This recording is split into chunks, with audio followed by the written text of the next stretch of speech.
என்னை உன் வசம் செய்வாயேல் ஆய் தரத்தக்கது அன்றோ தூதுமந்த அரசது ஆள்கை நீ தர கொள்வன் யானே இதற்கு இனி நிகர் வேறு எண்ணின் நாய் தர கொள்ளும் சீயம் நல்லரசு என்று நக்கான் வாய் தரத்தக்க சொல்லி. ராவணா, நீ வாயில் வந்ததெல்லாம் எதையோ பேசுறடா. நீ எதையோ பேசி நீ என்னை சாட்டிஸ்ஃபேக்ஷன் பண்ணிடலான்னு நினச்சின்னு இருக்க.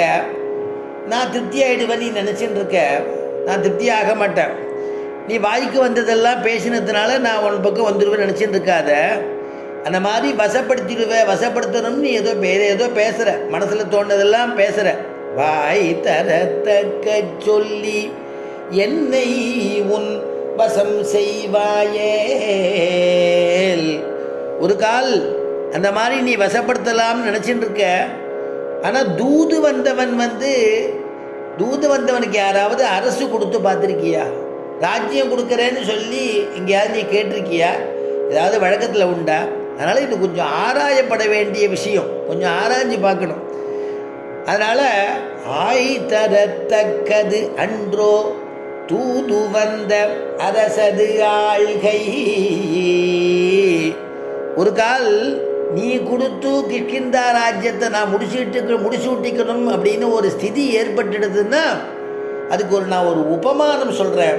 அந்த உபமானம் சொன்னால் உனக்கு புரியும்னு நினைக்கிறேன் அப்படின்னு பேச ஆரம்பிக்கிறான். பேசிகிட்டு இருக்கான் அங்கதன். நீ தர கொள்வன் யானே இதற்கு இனிகர் வேறு எண்ணில் நாய் தர கொள்ளும் சீயம் நல்லரசு என்று நக்கான். நாய் தர கொள்ளும் சீயம் நல்லரசு என்று நக்கான். அப்பா, நீ கொடுத்தீங்கன்னா நாய் கொடுத்து சிங்கம் வாங்கிக்கிற மாதிரின்னுட்டான் அங்கதன். இதிலே யார் நாயின்னு சொல்லியிருப்பா, யார் சிங்கம்னு சொல்லியிருக்கான்னு தெரிஞ்சு போயிடுது. ஏன்னா சிங்கத்தினுடைய காம்பீரியம் என்ன, சிங்கம் எப்பேற்பட்டவன் ஆண்டாள் அனுபவிக்கிறா இல்லையா? மாரி மலை முழஞ்சில் மண்ணி கிடந்தூரங்கும், மாரி மலை முழஞ்சில் மண்ணி கிடந்தூரங்கும் சீரிய சிங்கம் அறிவுற்று தீ விழித்து வேரி மயில் பொங்க எப்பாடும் பேர்துதறி மூறி நிமிர்ந்து முழங்கி பூரப்பட்டு போதருமா போலே நீ பூவை பூவண்ணா உன் கோயில் நின்றிங்கனே பொந்தருளி கோப்புடைய சீரிய சிங்காசனத்திருந்து யாம் வந்த காரியம் ஆராய்ந்து அருளேலோரும் பாவாய் மாறி மலை முழஞ்சில். ஆண்டாள் சொல்லும் பொழுது சிங்கத்தை அனுபவிக்கிறா. மாறி மலை முழஞ்சில், மழைக்காலத்தில் ஒரு குகையில் 2 சிங்கம் படுத்துட்டு இருக்கான். உள்ள படுத்துட்டு இருக்கான். மண்ணி கிடந்துறங்கும். மண்ணின்னா சாஸ்வதமாக இருக்கக்கூடிய சிங்கம். அதனால் சாஸ்வதமாக இருக்கக்கூடிய சிங்கம்னா நமக்கு உடனே என்ன ஞாபகம் வரும்? சிங்க பெருமாளுடைய ஞாபகம் வரும். அதனால் மண்ணி கிடந்துறங்கும் சீரிய சிங்கம்.